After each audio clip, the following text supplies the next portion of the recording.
नमस्कार दोस्तों, एस हिंदी कहानियाँ चैनल में आपका स्वागत है। आज फिर एक नए कहानी के साथ चलो स्टार्ट करते हैं। अलका एक बहुत बड़े सेठ जी मदन लाल जी के घर बहू बनकर आई थी। सेठ जी के 2 बेटे थे। बड़ा बेटा सुनील जिसकी शादी हो चुकी थी, छोटा बेटा मोहित जिसके लिए अलका को पसंद किया गया था। सेठ मदन लाल जी का कारोबार बहुत फैला हुआ था। देश विदेशों में उनके कई बड़े संस्थान थे जहां बहुत अधिक मात्रा में कपड़ा बेचा जाता था। सेठी जी की बड़ी बहू जानकी एक बहुत बड़े परिवार से थी। जानकी बहुत ही घमंडी थी। वह हमेशा अपने पति सुनील से लड़ती झगड़ती रहती थी। पूरा घर इसी बात से परेशान रहता था। धन दौलत, नौकर चाकर सब होते हुए भी शांति नहीं थी। सेठ मदन लाल जी का छोटा बेटा मोहित विदेश से पढ़ाई करके आया था। बहुत मेहनती था। सेठ जी के व्यापार को उसने बहुत आगे तक बढ़ा दिया था। विदेशों से आने वाले सभी आर्डर को वह खुद संभालता था। सेठ जी ने अपने ही कपड़े के कारखाने में काम करने वाले एक बुनकर की बेटी को अपने बेटे मोहित के लिए पसंद किया था। घरवालों ने विरोध भी किया, लेकिन सेठ जी अमीर घर से रिश्ता जोड़ना नहीं चाहते थे। अलका जब घर में आई तो महल जैसा घर देखकर उसे बहुत आश्चर्य हुआ। सेठ जी, बेटी चिंता मत कर, यहाँ बहुत से नौकर चाकर लगे हुए हैं, तुझे कुछ नहीं करना पड़ेगा। धीरे धीरे तू यहाँ के तौर तरीके सीख जाएगी। अलका, जी पिताजी। जानकी जानती थी कि अलका गरीब घर से है, इसलिए वह उसे दबाकर रखना चाहती थी। कुछ दिन बाद अलका के पिता और उसका छोटा भाई जगत तो केवल 8 साल का था, अलका को विदा कराने आए। सेठ जी ने दोनों बाप बेटों का बहुत अधिक आदर सत्कार किया। अपनी बेटी को देखकर उसके पिता की आंखों से आंसू बहने लगे। पिता, बेटी तुझे इतना सुख मिलेगा ये तो मैंने सपने में भी नहीं सोचा था। अलका अपने पिता और भाई से मिलकर बहुत खुश हुई। विदा होते समय सेठ जी ने कहा, सेठ जी, जब बिटिया का मन भर जाए पीहर से तो बता देना, मैं मोहित को भेज दूंगा, और हाँ, साथ में अपने बेटे को भी भेज देना। अपनी बहन के साथ कुछ दिन रह लेगा। पिता, सेठ जी दामाद जी के लायक हमारा घर नहीं है, मैं इसे खुद ही छोड़ जाऊंगा। सेठ जी, नहीं, जो रीति रिवाज है सो है, वो ही जाएगा आपके घर। जैसा भी है वह उसका ससुराल है। हाँ, इसके भाई को साथ जरूर भेज देना। हमारे घर में कोई बच्चा नहीं है, हमारा भी मन लगा रहेगा। उसके बाद सेठ जी अपनी गाड़ी से तीनों को भेज देते हैं। घर आकर अलका सारी बात बताती है। उसकी बातें सुनकर अलका की मां रोने लगती है। मां, बेटी हमारी औकात नहीं थी तेरे लिए ऐसा घर ढूंढने की, ये तो सेठ जी की मेहरबानी है। हमेशा सबकी सेवा करती रहना। कुछ दिन बाद अलका को लेने मोहित आता है। वह अपने साथ जगत को भी ले जाते हैं।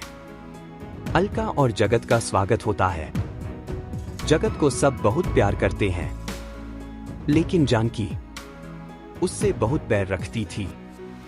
एक दिन जगत खेल रहा था, तभी उससे एक कांच का बहुत सुंदर गमला टूट जाता है।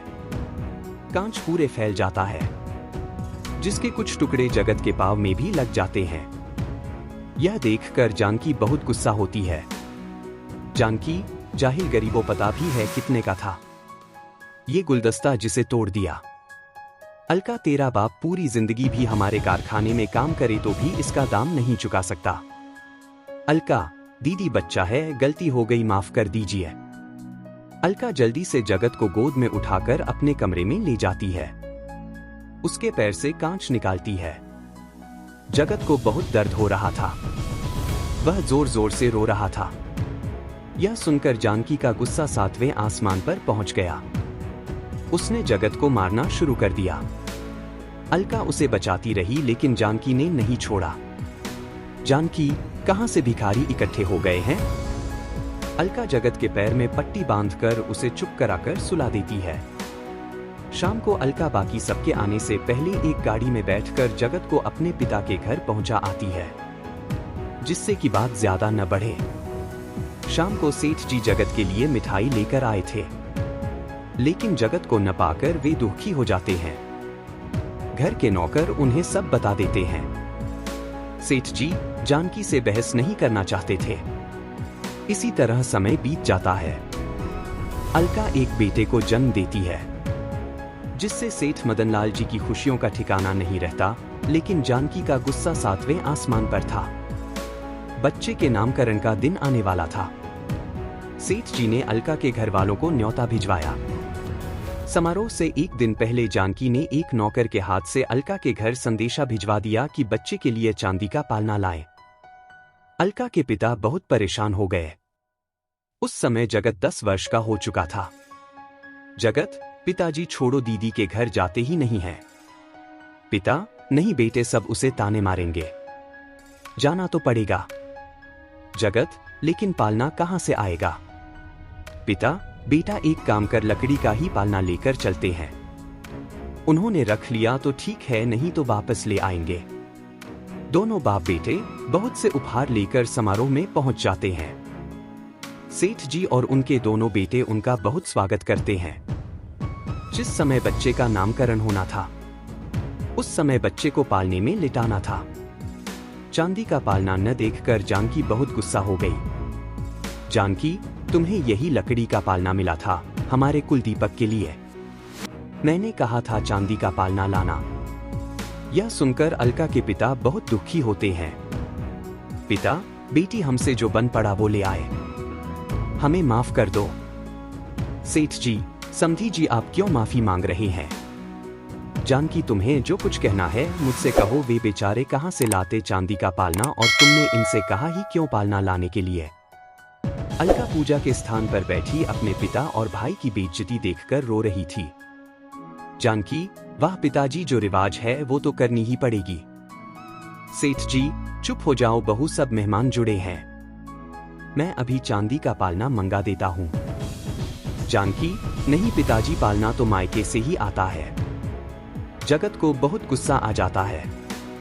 जगत, बड़ी दीदी, मैं आपसे वादा करता हूँ, जब तक अपने भांजे के लिए चांदी का पालना नहीं ला देता चैन से नहीं बैठूंगा। चलिए पिताजी। दोनों बाप बेटे आंखों में आंसू लिए वहां से वापस चले जाते हैं। अगले दिन जगत काम ढूंढने लगता है। वह छोटी सी उम्र से ही मेहनत करके पैसे जोड़ने लगता है। इस बात को 10 साल बीत जाते हैं। इस बीच न अलका कभी अपने पीहर आई, न उसके पीहर से कोई उसकी ससुराल गया। सेठ जी अब बूढ़े हो गए थे। वे ज्यादातर घर पर ही रहते थे। एक दिन उनके घर के सामने एक बड़ा सा ट्रक उतरा। उसमें बहुत सा सामान था। ट्रक के साथ आए मजदूर एक एक करके सारा सामान अंदर ले जाने लगे। सेठ जी ने उनसे पूछा, लेकिन वे बिना कुछ बताए सारा सामान घर के आंगन में रखाए। सेठ जी, ये सब क्या है? हमने तो कुछ नहीं मंगाया। तभी बाहर एक आलीशान कार आकर रुकती है। उसमें से एक बहुत सुंदर युवक बाहर निकलता है। घर के आंगन में पहुंचकर वह सेठ जी के पैर छूता है। सेठ जी, बेटा तुम कौन हो और ये सब क्या है? अलका और जानकी भी वहां आ जाती हैं। अलका, जगत तू कितना बड़ा हो गया, पूरे 10 साल हो गए तुझे देखे। जगत, दीदी आपने पहचान लिया? अलका, हाँ, अपने भाई को कैसे भूल सकती हूं, बता माता पिता कैसे हैं? जगत, सब ठीक है। बड़ी दीदी थोड़ी सी देर हो गई, ये देखो। यह कहकर वह नौकरों को इशारा करता है। नौकर सारे सामान से कपड़ा हटाते हैं। एक बड़ा सा चांदी का पालना, बहुत सारे हीरे, सोने के जेवर, बच्चे के लिए चांदी के खिलौने। पूरा घर उनकी चमक से चमचमा रहा था। जानकी, भैया मुझे माफ कर दो, मैंने घमंड में तुम्हारे पिता का अपमान किया था। उसकी मुझे यही सजा मिली कि मेरे कोई औलाद नहीं है। अलका अपने भाई के गले लगकर खूब रोई। अलका, भैया कभी बहन की याद नहीं आई? जगत, बहन याद तो बहुत आती थी, लेकिन पिताजी का अपमान यहां जाने से रोक लेता था। आज मैंने अपना फर्ज पूरा किया, तब तुझसे मिलने आया। अलका, पिताजी का अपमान मेरे कारण हुआ, इसीलिए मैं कभी मायके नहीं आई, किस मुंह से आती। जानकी, बहन मुझे माफ कर दो, ऊपरवाले ने तो मुझे सजा दे ही दी है। अलका, नहीं दीदी, मुझे आपसे कोई शिकायत नहीं है। हमें अपने से ऊपर घर में रिश्ता नहीं करना चाहिए था। सेठ जी, बेटी ठीक कह रही हो, मैं अपने घर के लिए सुख लेने गया था। तुम्हारे हिस्से में दुख भर आया। जगत, सेठ जी, क्या अब मैं अपनी दीदी को ले जा सकता हूं? इस चांदी के पालने ने रोक रखा था आने को। सेठ जी, बेटा हमें शर्मिंदा मत करो। अपनी दीदी को ले जाओ, जब तक चाहे वहां रखना, और अपने पिता से मेरी ओर से हाथ जोड़कर माफी मांग लेना। अलका अपने 10 साल के बेटे को लेकर अपने भाई की गाड़ी में बैठकर अपने पीहर की ओर चल दी। और इस कहानी से आपको क्या प्रेरणा मिली? अपनी राय कमेंट बॉक्स में लिख सकते हैं। अगर ये वीडियो अच्छी लगी तो वीडियो को लाइक करना ना भूले और अधिक कहानियों के लिए चैनल को सब्सक्राइब करना ना भूले। धन्यवाद। जय श्री राम।